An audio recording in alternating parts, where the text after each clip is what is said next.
ನಗರದ ಅಮ್ಮವಾರಿಪೇಟೆಯ ಜೈನ್ ಮಂದಿರದ ಬಳಿ ಇರುವ ಎಂಎಸ್ಪಿ ಎಲೆಕ್ಟ್ರಿಕ್ ಅಂಗಡಿ ಮಾಲೀಕ ರಾಜಸ್ಥಾನ ಮೂಲದ ಮೊಹಮ್ಮದ್ ಶರೀಫ್ ಉರುಫ್ ಬಾಬು ಮೊಹಮ್ಮದ್ ಶರೀಫ್ ಬಿನ್ ಅಸಂ ಖಾನ್ ಹೆಚ್ ಎಂಬುವವರ ಮೇಲೆ ಕಾಂಗ್ರೆಸ್ ಮುಖಂಡ ಜೆಕೆ ತಮ್ಮ ಸಿಕೆ ವಾಟರ್ ಸಪ್ಲೈ ಮಾಲೀಕ ಚಿಕ್ಕಣ್ಣ ಹಾಗೂ ಅವರ 3 ಜನ ಬೆಂಬಲಿಗರು ರಕ್ತ ಬರುವಂತೆ ಹಲ್ಲೆ ನಡೆಸಿ ಪರಾರಿಯಾಗಿರುವಂತಹ ಘಟನೆ ನಡೆದಿದ್ದು ಈ ಒಂದು ಪ್ರಕರಣ ತಡವಾಗಿ ವರದಿಯಾಗಿದೆ. ಸ್ಥಳಕ್ಕೆ ಭೇಟಿ ನೀಡಿದ ಮಾಧ್ಯಮದವರೊಂದಿಗೆ ಅಂಗಡಿ ಮಾಲೀಕ ಬಾಬು ಮಾತನಾಡಿ, ಸುಮಾರು 5 ವರ್ಷಗಳ ಹಿಂದೆ ಕೊಂಡುಕೊಂಡಿದ್ದಂತಹ ಝೂಮರ್ ಲೈಟ್ ಹಾಗೂ ಫ್ಯಾನ್ ಅನ್ನ ರಿಪೇರಿ ಮಾಡಿಕೊಡುವಂತೆ ಅಥವಾ ಬದಲಾಯಿಸಿಕೊಡುವಂತೆ ಚಿಕ್ಕಣ್ಣ ಹಾಗೂ ಅವರ ಬೆಂಬಲಿಗರು ತಮ್ಮನ್ನ ಒತ್ತಾಯಿಸಿದಾಗ ಕಳೆದ 5 ವರ್ಷಗಳ ಹಿಂದೆ ಕೊಂಡುಕೊಂಡಿರುವಂತಹ ಲೈಟ್ ಹಾಗೂ ಫ್ಯಾನ್ಗಳಿಗೆ ಯಾವುದೇ ಗ್ಯಾರಂಟಿ ವಾರಂಟಿ ಇಲ್ಲದಿರುವ ಕಾರಣ ಬದಲಾಯಿಸಲು ಸಾಧ್ಯ ಇಲ್ಲ ಅಂತ ತಿಳಿಸಿದ್ರು. ಇದರ ಪರಿಣಾಮವಾಗಿ ಮಾತಿಗೆ ಮಾತು ಬೆಳೆದಂತಹ ಸಂದರ್ಭದಲ್ಲಿ ಕೋಪಗೊಂಡ ಚಿಕ್ಕಣ್ಣ ಹಾಗೂ ಅವರ ಬೆಂಬಲಿಗರು ಅವಾಚ್ಯ ಶಬ್ದಗಳಿಂದ ನಿಂದಿಸಿದ್ದಷ್ಟೇ ಅಲ್ಲದೆ ಅಂಗಡಿಯ ಕೌಂಟರ್ ಬಳಿ ಇದ್ದಂಥ ಟಾರ್ಚ್ನಿಂದ ಹಲ್ಲೆ ಮಾಡಿ ಪರಾರಿಯಾಗಿದ್ದಾರೆ ಅಂತ ತಿಳಿಸಿದ್ರು. ಘಟನೆ ಬಗ್ಗೆ ಕೋಲಾರ ನಗರದ ಗಲ್ಪೇಟೆ ಪೊಲೀಸ್ ಠಾಣೆಯಲ್ಲಿ ದೂರು ಕೂಡ ದಾಖಲಾಗಿದ್ದು ಎಫ್ಐಆರ್ ಸಂಖ್ಯೆ 116 ಕೂಡ ಆಗಿದ್ದು ಘಟನೆ ನಡೆದು 2 ದಿನವಾದರೂ ಆರೋಪಿಗಳನ್ನು ಪೊಲೀಸರು ಇನ್ನೂ ಬಂಧಿಸಿಲ್ಲ. ಹೀಗಾಗಿ ನನಗೆ ಪ್ರಾಣ ಭಯ ಇದ್ದು ಪೊಲೀಸರು ಆರೋಪಿಗಳನ್ನು ಠಾಣೆಗೆ ಕರೆಸಿ ವಿಚಾರಣೆ ನಡೆಸಿ ನನಗೆ ರಕ್ಷಣೆ ನೀಡೋದ್ರೊಂದಿಗೆ ಕಾನೂನು ರೀತಿಯಲ್ಲಿ ನ್ಯಾಯ ಒದಗಿಸಬೇಕು ಎಂದು ಅಂಗಡಿ ಮಾಲೀಕ ಬಾಬು ಒತ್ತಾಯ ಮಾಡಿದರು. नहीं उसमें क्या बोल रहा है, इसकी माँ को चोटू करके बोल रहा है, किसको बोल रहा है उन्हें कमीना? ये छोड़ो, नहीं वो छोड़ो, क्या भी नहीं थी उन्हें, इसका इलाज अभी देखना होता है ना, भाग गया इन्हें, किधर गया इन्हें? तुम्हारे घर में कुछ को नहीं मारिया, मेरा बाप पैदा नहीं करिया, देख देना तुम्हें।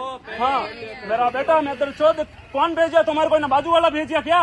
ऐसा गलत करो कर को, इसकी बाजू वालों की माँ चोद देता हूँ अभी, दुखना तुम्हें, तो ज्यादा चर्बी चढ़ गई उसको, तो वो ब्लड ये करते नहीं, मेरे बाहर नहीं 5 साल हो गया, अभी जयराम का हो गया 1 साल, उसका भी आना 45,000, उन्हें भी 17 जिन्ना आराम कर घर में गया तो क्या बोलता है, पावा कट कर लेता हूँ इन्हीं। नहीं मैं भी करता था लेकिन भाग गए, बैटरी फटक को भाग गए कर वीडियो पकड़ ಎಲೆಕ್ಟ್ರಿಕಲ್ ಓನರ್ ಮೊಹಮ್ಮದ್ ಶರೀಫು. ನಾವು ಅಮ್ಮಾರ್ಪೇಟಲ್ಲಿ ಅಂಗಡಿ ಇದೆ ನಮ್ಮದು MSP ಎಲೆಕ್ಟ್ರಿಕಲ್ಲು. ನಮ್ಮದು ಹಳೆ ಕಸ್ಟಮರು ಫ್ಯಾನ್ ತೊಗೊಂಡೋಗಿರೋದು, ಒಂದು ಜೂಮರ್ ತೊಗೊಂಡೋಗಿರೋದು. ಅವರು ನಾನು ವ್ಯಾಪಾರ ಮಾಡೋದು ಟೈಮ್ ಅವ್ರು ಬಂದಿದೆ, ಅಂಗಡಿಯಲ್ಲಿ ಬಂದ ಮೇಲೆ ಇದು ರೆಡಿ ಮಾಡಿಕೊಡು ಅಂತ, ಆಯಿತು ಸರಿ ರೆಡಿ ಮಾಡಿಕೊಡ್ತೀನಿ, ಅದು ಫ್ಯಾನ್ದು ಕಾರ್ಡ್ ಕೊಡಿ ಅಂತ ಹೇಳಿದ್ದಾರೆ ಅವರು. ನಾನು ಹೇಳಿರೋದು ಫ್ಯಾನ್ದು ಕಾರ್ಡ್ ಕೊಡಿ ಅವ್ರಿಗೆ ಹೇಳಿರೋದು. ಆಮೇಲೆ ಕಾರ್ಡ್ ಇಲ್ಲ, ನಾನು ಕೊಟ್ಟಿರೋದು ಇದು 5 ವರ್ಷ ಆಯಿತು, ಜೂಮರ್ ಕೊಟ್ಟಿರೋದು 5 ವರ್ಷ ಆಯಿತು. ಆಮೇಲೆ ಇದು ಗ್ಯಾರಂಟಿ ಬರಲ್ಲ, ಗ್ಯಾರಂಟಿ ಇಲ್ಲ, ಯಾಕಂದರೆ ಕಂಪ್ನಿಯಿಂದ ಬರೋದು 2 ವರ್ಷನ ಗ್ಯಾರಂಟಿ. ಆಮೇಲೆ ಅವರು ತೆರಿ ಮಾಪೋ ಚೋತುವರೆಗೂ ಇದು ಬ್ಯಾಟ್ರಿ ನಮ್ಮ ಕೇಸ್ ಕೌಂಟ್ರಲ್ಲಿ ಬ್ಯಾಟ್ರಿ ಇದು ಅದು ಜೋರಾಗಿ ಹಾಕ್ಬಿಟ್ರು, ಅವ್ರು ಹೊಡೆದ್ಬಿಟ್ರು. 4 ಜನ ಬಂದಿದೆ, ರಕ್ತ ಫುಲ್ಲು ಸುಮಾರು 1 ಲೀಟರ್ ರಕ್ತ ಬಂದಿದೆ, ಅಂಗಡಿಯಲ್ಲಿ ವಿಡಿಯೋ ಇದೆ. ಆಮೇಲೆ ಅಂಗಡಿಯಲ್ಲಿ ಇವಾಗವರೆಗೂ 15 ಡೇಟ್ ಆಯಿತು, ಇವಾಗ ಇನ್ನೂವರೆಗೂ ರಕ್ತ ಇದೆ ಜಾಸ್ತಿ.